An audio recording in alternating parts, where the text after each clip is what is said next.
Police প্রশাসনের নৈশ পহরা নিয়ে পড়ছে প্রশ্ন। রাতে বিস্তর চুরির ঘটনা সংঘটিত হয়। সাধারণ ব্যবসায়ীদের মধ্যে পুলিশের উপর চরম ক্ষোভ সঞ্চার হচ্ছে। বলা হচ্ছে অমরপুর বীরগঞ্জ থানার পুলিশের কথা। বুধবার গভীর রাতে অমরপুর মোটর স্ট্যান্ডের প্রাণকেন্দ্রে ছোট্ট একটি চায়ের দোকানে দুঃসাহসিক চুরির ঘটনা সংঘটিত হয়। ছোট চায়ের দোকান হলেও দোকানের মালিক ছোট দোকানের উপর তার সংসার চলে। তার মাঝে গতকাল গভীর রাতে দোকান থেকে নানান সামগ্রী সহ নগদ অর্থ নিয়ে চম্পট দেয় চোরের দল। MRS চক্রবর্তী কোচিং সেন্টারে নতুন শিক্ষাবর্ষের জন্য ভর্তি চলছে।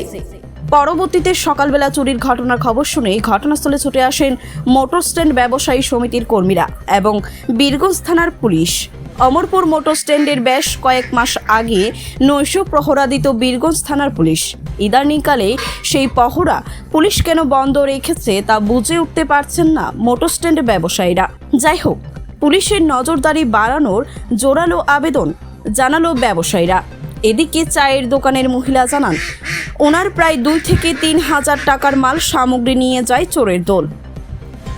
প্লেগের প্যাকেট নিচে ক্যাশ 200 টাকা আছিল, 50 টাকা।